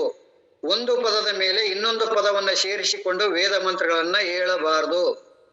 ಸು ಎಂದರೆ ಶುಭನವಾದ ಅಂದ್ರೆ ಮಂಗಳಕರವಾದ ಸ್ವರದಿಂದ ಕೂಡಿಕೊಂಡು ಸುಸ್ವರ ವೇದ ಮಂತ್ರಗಳನ್ನ ಪಾರಾಯಣ ಮಾಡಬೇಕು. ಧೈರ್ಯಂ ಈ ವೇದಗಳನ್ನ ಧೈರ್ಯವಾಗಿ ವೇದ ಮಂತ್ರಗಳನ್ನ ಪಠಿಸಬೇಕು. ಅಂದ್ರೆ ಬಾಲ್ಯದಲ್ಲಿ ತಮ್ಮ ಸದ್ಗುರುಗಳಿಂದ ವೇದ ಮಂತ್ರಗಳನ್ನು ಸರಿಯಾಗಿ ಅಭ್ಯಾಸ ಮಾಡಿ ಅವುಗಳನ್ನ ಅಳುಕಿಲ್ಲದೆ ಸಭೆಗಳಲ್ಲಿ ಧೈರ್ಯವಾಗಿ ಹೇಳಬೇಕು. ಆಮೇಲೆ ಉದಾತ್ತ, ಅನುದಾತ್ತ ಮತ್ತು ಸ್ವರಿತ ಸ್ವರಗಳೊಂದಿಗೆ ಲಯಬದ್ಧವಾಗಿ ವೇದ ಮಂತ್ರಗಳನ್ನ ಪಾರಾಯಣ ಮಾಡಬೇಕು. ಅಂದ್ರೆ ತನ್ನ ಮನಸ್ಸಿಗೆ ತೋಚಿದಂತೆ ಸ್ವರವಿಲ್ಲದೆ ಹ್ರಸ್ವ ದೀರ್ಘಾದಿ ಕಾಲ ನಿಯಮವೂ ಇಲ್ಲದೆ ವೇದಗಳನ್ನ ಪಠಿಸಿದರೂ ಫಲವೂ ಇಲ್ಲ, ವಿರುದ್ಧ ಫಲಗಳೇ ಉಂಟಾಗುತ್ತವೆ. ಆದ್ದರಿಂದ ಈ 6 ರೀತಿಯಿಂದಲೇ ವೇದ ಮಂತ್ರಗಳನ್ನ ಪಾರಾಯಣ ಮಾಡಬೇಕು, ಈ ಕ್ರಮದಲ್ಲಿ ಪಾರಾಯಣ ಮಾಡಬೇಕು ಎಂಬುದು ಇದು ಶಿಕ್ಷಾಶಾಸ್ತ್ರ ಹೇಳುತ್ತೆ. ಆಮೇಲೆ ನಾವು ನೆಕ್ಸ್ಟ್ ವ್ಯಾಕರಣ, ಮುಂದಿನ ವಾರದಲ್ಲಿ ವ್ಯಾಕರಣಕ್ಕೆ ಹೋಗುವ. ಇವತ್ತು ನಾವು ಷಡಂಗದಲ್ಲಿ ಶಿಕ್ಷೆ ಏನ್ ಹೇಳುತ್ತೆ, ಷಡಂಗದಲ್ಲಿ ಶಿಕ್ಷೆ ಏನ್ ಹೇಳುತ್ತೆ ಎಂಬುದನ್ನ ನಾನು ನಿಮ್ಗೆ ಹೇಳಿದ್ದೇನೆ. ವೇದಗಳನ್ನು ಹೆಂಗೆ ಉಚ್ಚರಿಸ್ಬೇಕು, ವೇದಗಳನ್ನ ಹೆಂಗೆ ಉಚ್ಚರಿಸಬಾರದು, ನಿಮ್ ತಿಳಿದಂಗೆ ಹೆಂಗ ಉಚ್ಚರಿಸ್ತಾರೆ, ತಿಳಿದಂಗೆ ಉಚ್ಚರಿಸೋದಲ್ಲ, ಗುರುವಿನ ಮಾರ್ಗದರ್ಶನದಲ್ಲಿ ಅದನ್ನ ತಿಳ್ಕೋಬೇಕು. ನಾನು 3 ಭಾಗ ಹೇಳಿದೆ. ಮೇಲೆ ಅಕ್ಷರದ ಮೇಲೆ 1 ಗೀಟ್ ಇರುತ್ತೆ, ಅಥವಾ ಅಕ್ಷರದ ಕೆಳಗಡೆ ಮುಗುಳಿ ಕೆಳಗಡೆ 1 ಗೀಟ್ ಇರುತ್ತೆ, ಆಮೇಲೆ ಅಕ್ಷರದ ಮೇಲೆ 2 ಗೀಟ್ ಇರುತ್ತೆ. ಇದನ್ನು ಸರಿಯಾಗಿ ತಿಳ್ಕೊಬೇಕು. ಇದಕ್ಕೆ ಏನಂತಾರೆ, ಇದನ್ನ ಅಲ್ಲಿ ಹೆಂಗೆ ಎಳಿಬೇಕು ಅಕ್ಷರನ, ಇದೆಲ್ಲ ಇಲ್ಲಿ ಬರುತ್ತೆ. ಇದನ್ನು ತಿಳ್ಕೊಂಡೇ ವೇದ ಮಂತ್ರಗಳನ್ನ ಅಧ್ಯಯನ ಮಾಡಬೇಕು ಅಂತಂದು ಇದೆಲ್ಲ ಹಿಂದೆ ಪ್ರಾಚೀನ ಗುರುಕುಲಗಳಲ್ಲಿ ಇತ್ತು. ಇದೆಲ್ಲ ಹಿಂದೆ ಪ್ರಾಚೀನ ಗುರುಕುಲಗಳೇ ಇತ್ತು. ಇದೇ ತರ ಓದ್ಬೇಕು ಅಂತಂದು ಹಿಂದೆ ಇತ್ತು. ನೋಡಿ, ಇದು ರುದ್ರಾಧ್ಯಾಯ. ಇದರಲ್ಲಿ ಅಕ್ಷರಗಳ ಮೇಲೆ ಕೆಳಗೆ ಗೆರೆಗಳು ಇರ್ತವೆ, ನಿಮ್ ಕಾಣ್ತದೆಯೋ ಇಲ್ಲ. ಇದು ಛಂದಸ್ಸು. ಇದನ್ನ 3 ಪ್ರಕಾರ ಇರುತ್ತೆ. ಮೇಲೆ ಗೀಟ್ ಇರುತ್ತೆ, ಕೆಳಗೆ ಗೀಟ್ ಇರುತ್ತೆ, ಆಮೇಲೆ 2 ಗೀಟ್ಗಳು ಇರ್ತವೆ. ಇದನ್ನ ಲಯಬದ್ಧವಾಗಿ ಓದ್ಬೇಕು. ಇಲ್ಲಿ 2 ಗೀಟ್ಗಳು ಇದ್ದಾವೆ.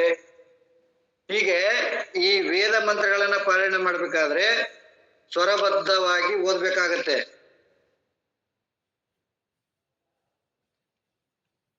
ಅಸ್ಯ ಶ್ರೀ ರುದ್ರದ್ರ್ಯಾಯ ಪ್ರಶ್ನ ಮಹಾ ಮಾನಸ್ಯ ಅಘೋರ ಋಷಿ ಅನುಷ್ಟಪ್ ಛಂದಃ ಶ್ರೀ ಶಂಕರ್ಷಿಣೋ ಮೂರ್ತಿ ಸ್ವರೂಪೋ ಯೋ ಸಾವಾದಿತ್ಯಃ ಪರಮ ಪುರುಷಃ ಏವ ರುದ್ರೋ ದೇವತಾ ನಮಃ ಶಿವ ಏತಿ ಬೀಜಂ.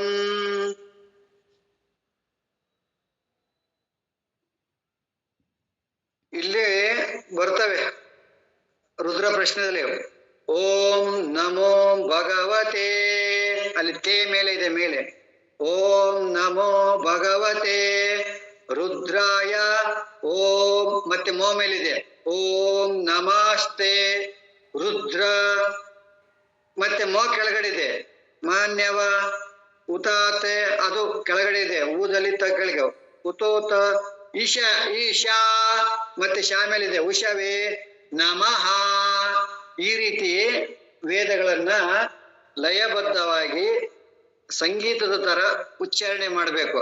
ನಿಮ್ಮ ಹತ್ರ ಯಾವ್ದಾದ್ರು ವೇದ ಅಧ್ಯಾಯ ಇದ್ರೆ, ಪುಸ್ತಕ ಇದ್ರೆ ಆ ಉಚ್ಚಾರಣೆ ಮಾಡುವಂತಹ ಪದ್ಧತಿ ಇದು. ಹಿಂದೆ ಇದೇ ತರ ಉಚ್ಚಾರಣೆ ಮಾಡ್ತಾ ಇದ್ರು. ಈಗ ಮತ್ತೆ ಯಾರಿಗೇನೋ ಪ್ರಶ್ನೆಗಳಿದ್ರೆ, ಏನಾದ್ರು ಕೇಳೋದಿದ್ರೆ ಕೇಳಿ. ಭೀಮ್ರಾಯ್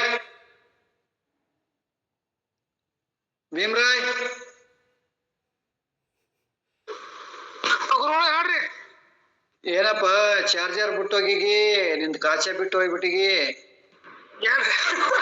ಅಲ್ಲ, ಏನು ಹುಷಾರಿಲ್ವಾ? ಹುಷಾರಾಗಿರಿ. ಹೆಂಗ ಜಾಸ್ತಿ ಆಯ್ತು. ಹಿಂಗ್ ಮಾಡಿ ಕೇಳೋರಿದ್ರೆ ಕೇಳಿ. ನಮಸ್ತೆ, ಹೇಳಿ ಗುರುಗಳೇ. ನಾವು ಗಾಯತ್ರಿ ಮಂತ್ರ ಉಚ್ಚಾರಣೆ ಮಾಡ್ತೀವಲ್ಲ, ಅದಕ್ಕೂ ಈ ತರ ನಿಯಮಗಳೆಲ್ಲ ಅಪ್ಲೈ ಆಗುತ್ತಾ? ನೀವು ಹೇಳಿದ್ರಲ್ಲ ಅನುಸ್ವರ. ಗಾಯತ್ರಿ ಮಂತ್ರ ಛಂದಸ್ಸಿನಲ್ಲೇ ಇರೋದದು. ಓಕೆ, ಹಾಗೇನ್ ಪರವಾಗಿಲ್ಲ, ನೀವು ಮಾಡ್ತಾ ಇದ್ರೆ ಮಾಡಿ. ಬಟ್ ಗಾಯತ್ರಿ ಛಂದಸ್ಸಲ್ಲಿ, ಗಾಯತ್ರಿ ಮಂತ್ರವೂ ಕೂಡ ವೇದದಿಂದ ಬಂದಿರೋದದು. ಸರಿ ಸರಿ. ಅದಕ್ಕೂ ಕೂಡ ಛಂದಸ್ಸಿದೆ. ಅದನ್ನ ಕಮರ್ಷಿಯಲ್ ರೀತಿಯಲ್ಲಿ ಹೇಳೋದಲ್ಲ, ಅದಕ್ಕೂ ಒಂದು ರಿದಮ್ ನಲ್ಲಿ ಹೋಗ್ತಾರೆ. ನೀವು ಪರವಾಗಿಲ್ಲ ಹೇಳಿ. ಈಗ ಅಧ್ಯಾತ್ಮ, ಈಗ ನಾವೀಗ ಎಲ್ಲಿದ್ದೀವಿ? ನಾವು ವೇದಾಂತದಲ್ಲಿದ್ದೀವಿ ನಾವು. ಹೌದು ಗುರುಗಳೇ. ಇಲ್ಲಿ ಯಾವ ನಿಯಮಗಳಿಲ್ಲ. ಇಲ್ಲಿ ಸ್ಟೂಡೆಂಟ್ ಆಗಿ, ವಿದ್ಯಾರ್ಥಿಯಾಗಿ ಕಲಿಯೋನಿಗೆ ಇವೆಲ್ಲ ನಿಯಮಗಳು. ಕೆಳಗಡೆಯಿಂದ ಬರ್ತಾನಲ್ವಾ, ಮೊದಲು ವೇದ, ಆಮೇಲೆ ವೇದಾಂತ. ವೇದ ಅಂದ್ರೆ ಕರ್ಮಕಾಂಡ ಬರುತ್ತೆ ಇಲ್ಲಿ, ವೇದಾಂತ ಅಂದ್ರೆ ತ್ಯಾಗ ಬರುತ್ತೆ. ವೇದಾಂತ ಅಂದ್ರೆ 2 ವ್ಯತ್ಯಾಸ. ಕರ್ಮಕಾಂಡದಲ್ಲಿರುವುದು ವೇದ, ಜ್ಞಾನ ಕಾಂಡದಲ್ಲಿರೋದು ವೇದಾಂತ. ಇದು ಪ್ರಾಚೀನ ಋಷಿಮುನಿಗಳ ಕಾಲದಲ್ಲಿ ಇದ್ದಿದ್ದಲ್ಲ. ಇದು ಇವತ್ತಿದು ನಾಶ ಆಗಿ ಹೋಗಿದೆ ವ್ಯವಸ್ಥೆ. ಯಾರು ಮಕ್ಕಳಿಗೆ ವೇದ ಯಾರು ಕಲಿಸ್ತಾರೆ? ವೇದ ಕಲ್ಸೋರು ಇಲ್ದಂಗ ಆಗಿದೆ. ಹೌದು. ಅದಕ್ಕೆ ಜ್ಞಾನ ಇಲ್ದಂಗ ಆಗಿದೆ. ಆ ಜ್ಞಾನ ನಿಮ್ಗೆಲ್ಲ ತಿಳುವಳಿಕೆ ಬರ್ಲಿ ಅಂತಾನೆ ನಾನು ಅದನ್ನ ಹಳೆಯ ಜ್ಞಾನವನ್ನ ಕೊಡ್ತಾ ಇದ್ದೀನಿ. ನೂರಾರು ವರ್ಷಗಳಿಂದ, ಸಾವಿರಾರು ವರ್ಷಗಳಿಂದ ಈ ಜ್ಞಾನ ಇತ್ತು, ಇದೇ ರೀತಿ ಇತ್ತು. ಗುರುಕುಲದಲ್ಲಿ ಪ್ರತಿಯೊಬ್ರು ನಮ್ಮ ಪೂರ್ವಜರು ಪ್ರತಿಯೊಬ್ಬರು ಇದನ್ನ ಕಲಿತಾ ಇದ್ರು. ನಿಮ್ಗೆ ಯಾವ ನಿಯಮನೂ ಇರ್ಲಿಲ್ಲ ಅವಾಗೆಲ್ಲ. ಅದಕ್ಕೆ ಅದೆಲ್ಲ ಮುಚ್ಚಿ ಹೋಗಿದೆ. ಅದಕ್ಕೆ ನಾವು ಈಗ ಅದನ್ನ ಹಿಂದಿನದನ್ನ ಹೇಳ್ತಾ ಇದ್ದೀವಿ, ಕೇಳ್ತಾ ಇರ್ಬೇಕು. ಅಂದ್ರೆ ನಮ್ಮ ಇತಿಹಾಸ ಏನು ಅಂಬುದು ನಿಮಗೂ ಗೊತ್ತಾಗ್ಬೇಕಲ್ಲ. ಮತ್ತೆ ಯಾರು ಪ್ರಶ್ನೆ ಇದ್ರೆ ಕೇಳ್ಬೋದು. ಗುರುಗಳೇ ನಮಸ್ತೆ. ಇದೇನೋ ರೆಕಾರ್ಡ್ ಮಾಡ್ತಾ ಇದ್ದೀರಾ? ಹಾ, ಅಲ್ಲಿ ಗಣೇಶ್ ಮಾಡಿದ್ದಾನೆ, ನಾನ್ ಮಾಡಿಲ್ಲ. ಅಲ್ಲ, ಇದೆಲ್ಲ ಅಪ್ಲೋಡ್ ಮಾಡ್ತೀರಾ ಗುರುಗಳಿದು? ಅಲ್ಲೇ ರವಿ ಕೇಳ್ಬೇಕು. ನಂದು ಸ್ಟೋರೇಜ್ ಫುಲ್ ಆಗಿಬಿಟ್ಟಿದೆ. ಅಲ್ಲ ಗುರು, ರೆಕಾರ್ಡ್ ಆಗಿದೆ ಗುರುಗಳೇ. ಹಾ, ರೆಕಾರ್ಡ್ ಆಗಿದೆ ಅಂತ. ಇಲ್ಲ ಗುರುಗಳೇ, ಯಾಕೆ ಕೇಳಿದೆ ಅಂದ್ರೆ ನಮ್ದು ಸ್ಟಾರ್ಟಿಂಗು 20 ನಿಮಿಷ ಮೈಕ್ರೋಫೋನ್ ಪ್ರಾಬ್ಲಮ್ ಆಯ್ತು. ನಿಮ್ ವಾಯ್ಸೇ ಬರಲಿಲ್ಲ, ಜಾಯಿನ್ ಆಗೋದು ಹೊರಗೆ ಹೋಗೋದು ಮಾಡ್ದೆ. ಕೊನೆ 20-25 ಮಾತ್ರ ಕೇಳ್ದೆ. ಈಗ ಅವ್ರು ಮಾಡಿದ್ದಾರೆ ಅವ್ರು ಮಾಡಿ ಗ್ರೂಪ್ಗೆ ಹಾಕ್ತಾರೆ, ತಗೊಳ್ಳಿ. ಓಕೆ ಗುರುಗಳೇ, ಥ್ಯಾಂಕ್ ಯು. ಮತ್ತೆ ಯಾರು ಪ್ರಶ್ನೆ ಇದ್ರೆ ಕೇಳಿ. ಓಕೆ. ನೀನ್ ಇನ್ನೊಂದು ಪ್ರಶ್ನೆ ಕೇಳಿದ್ದೆ, ಏನು ಚರಕಂದ್ ಏನೋ ಕೇಳಿದ್ದಲ್ಲ? ಹಾ ಗುರುಗಳೇ ನಮಸ್ತೆ, ನಾನೇ ಗುರುಗಳೇ. PDF 2 ಮತ್ತು 3ನೇ ಭಾಗ ಇದೆ ಗುರುಗಳೇ ನಂದು, ಮತ್ತೆ ಇದು ಇಲ್ಲ. ಅದಕ್ಕೆ ನನಗ್ ಗೊತ್ತಿಲ್ಲ, ನಾನು ಅಲ್ಲೇ ಎಲ್ಲ ಮರ್ತೋಗಿದ್ದೀನಿ. ಅದೇ ಗುರುಗಳು ಮೆಸೇಜ್ ಹಾಕಿದ್ರು PDF ಇಲ್ಲ. ನೀವು ನವೀನ್ ಅವ್ರಿಗೆ ಬೇಕಾದ್ರೆ ಕೇಳಿ, ಅವ್ರ ಹತ್ರ ಇದ್ರೆ. ದಾವೇಸ್ಪೇಟೆ ನವೀನ್ ಅವ್ರ ಹತ್ರ ಅವ್ರನ್ನ ಬೇಕಾದ್ರೆ ಕೇಳಿ, ಅದು ಇದೆಯಾ ಕೇಳಿ. ಅವ್ರ ಹತ್ರನೇ ಇರ್ಬೇಕು, ಇದ್ರೆ ಕೇಳಿ. PDF ಸಿಗ್ಬೋದಾ ಗುರುಗಳೇ? ಅವ್ರಿಗೆ ಕೇಳಿ, ನಾನು ಮರ್ತೋಗಿದ್ದೀನಿ, ಅಲ್ಲೇ ಬಾಳ ದಿವಸ ಆಯ್ತು. ಅದನ್ನ PDF ಹಾಕ್ಸಿ. ನಂದು ಚರಕ ಒಂದೇ ಪುಸ್ತಕ ಇರೋದು ನನ್ನ ಹತ್ರ. ನಾನು ಬುಕ್ಕನೇ ತಗೊಂಡಿದ್ದೀನಿ ಮೈಸೂರಿಂದ. PDF ತಗೊಂಡಿಲ್ಲ ನಾನು. ಓಕೆ ಗುರು, ಅದ್ರಲ್ಲೇ ಎಲ್ಲ ಇದಾವ ಗುರುಗಳೇ? ಅದೇನಿದೆಯೋ ಗೊತ್ತಿಲ್ಲ, ಇನ್ನೂ ಅಧ್ಯಯನ ಮಾಡಿಲ್ಲ. ತಂದೆ ಈಗ ಗ್ರಂಥಗಳನ್ನ ಶೇಖರಣೆ ಮಾಡ್ತಾ ಇದ್ದೀನಿ. ಅದ್ರಲ್ಲಿ ಏನಿದೆ ಅಂತ ಇನ್ನು ನಮ್ಗೆ ಗೊತ್ತಿಲ್ಲ, ಓದ್ಬೇಕು. ಓಕೆ. ಮತ್ತೆ ಯಾರು ಕ್ವಶನ್ ಇದ್ರೆ ಕೇಳಿ. ಪ್ರಶ್ನೆಗಳು ಇದ್ದಾವ ನೋಡಿ. ನೀವೆಲ್ಲ ಹಾಕಿದ್ದು ಗುರುಕಾಣಿಕೆ 4 ವೇದಗಳನ್ನ ತಂದಿದ್ದೀವಿ. ಋಗ್ವೇದ, ಯಜುರ್ವೇದ ಎಲ್ಲ ಗ್ರಂಥಗಳನ್ನ ನಿನ್ನೆ ಬಂದಿದ್ದಾವೆ. ನವೀನ್ ಅವ್ರು ತಗೊಂಬಂದ್ರು. ಎಲ್ಲ ಸೇರಿ 10,000 ಆಯ್ತು. ಎಲ್ಲ 26 ಸಂಪುಟಗಳು ಎಲ್ಲ ಸೇರಿ 10,000 ಬಂತು ನೋಡಿ. ಎಲ್ಲ ಗ್ರಂಥಗಳನ್ನ ತಗೊಂಬಂದಿವಿ. ಈಗ ಈ ಗ್ರಂಥಗಳ ಹೋಗಕ್ಕಿಂತ ಮೊದಲು ನಾವು ಷಡಾಂಗಗಳನ್ನ ತಿಳ್ಕೊಂಡ್ಬಿಡ್ಬೇಕು. ಅದಕ್ಕೆ ಆ ಷಡಾಂಗಗಳ ಬಗ್ಗೆ ಈಗ ಕ್ಲಾಸ್ ಮಾಡ್ತಾ ಇದ್ದೀನಿ. 6 ಅಂಗಗಳು, ವೇದದ 6 ಅಂಗಗಳು. ನೀವು ಬೇಕಾದ್ರೆ ಇವು ಎಲ್ಲಿಯಾದ್ರೂ PDF ಸಿಕ್ಕ್ರೆ ಅಥವಾ ಸಿಕ್ಕ್ರೆ ತಗೊಳ್ಳಿ. ಇನ್ನ ಇವರು 4 ವೇದಗಳಂತಂದು ಗ್ರೂಪಿಗೆ ಹಾಕಿದ್ರು ನಮ್ಮ ತುರುವೇಕರಿ ಅವರು. ರುದ್ರೇಶ ನೋಡಿ, ಸಂಕ್ಷಿಪ್ತ ಎಲ್ಲ ಸೇರಿಸ್ಬಿಟ್ಟು ಹಾಕಿದಾರೆ ಕೂಡ, ಸಂಕ್ಷಿಪ್ತವಾಗಿರ್ಬೋದು. ಅದ್ರಾಗೇನು ಇಲ್ಲ. ಅದೇ ಅಂತೀನಿ ಗುರು, ಯಾಕಂದ್ರೆ 600 ಪೇಜ್ ಮಾತ್ರ ಇರೋದು, ಅಷ್ಟ್ರಲ್ಲಿ ಎಲ್ಲ ಡೀಟೇಲ್ ಕೊಡಕ್ ಆಗಲ್ಲ. ಸ್ವಲ್ಪ ರುಚಿ ತೋರಿಸಿದ್ದಾರೆ ಅಷ್ಟೇ. ಅದ್ರಲ್ಲಿ ಅಂಥದ್ದೇನಿಲ್ಲ. ರುದ್ರೇಶ್ ಅವ್ರು ಹಾಕಿದ್ದಾರೆ, ರುದ್ರೇಶ್ ಅವ್ರು ಹಾಕಿದ್ದಾರೆ. ಅವ್ರು ಬಂದಿದ್ರು ಇಷ್ಟೊತ್ತನ, ಹೋದ್ರ ಅನ್ಸುತ್ತೆ. ಮತ್ತೆ ಯಾರು ಪ್ರಶ್ನೆ ಇದ್ರೆ ಕೇಳಿ. ಯಾರು ಸಾಧನೆ ಅರ್ಧದಲ್ಲಿ ನಿಲ್ಸಿದ್ದೀರ ಮತ್ತೆ ಪ್ರಾರಂಭ ಮಾಡಿ, ಸಾಧನೆ ಕಂಟಿನ್ಯೂ ಮಾಡಿ. ಮಧ್ಯದಲ್ಲಿ ಯಾರು ನಿಲ್ಸಕ್ ಹೋಗ್ಬೇಡಿ ದಯವಿಟ್ಟು. ನಿಮ್ಗೆ ಏನಾದ್ರೂ ಪ್ರಶ್ನೆಗಳಿದ್ರೆ ನೇರವಾಗಿ ಕೇಳ್ಬೋದು. ಇವತ್ತಾದ್ರೂ ಕೇಳಿ, ನಾಳೆ ಆದ್ರೂ ಪ್ರಶ್ನೆ ಕೇಳ್ಬೋದು.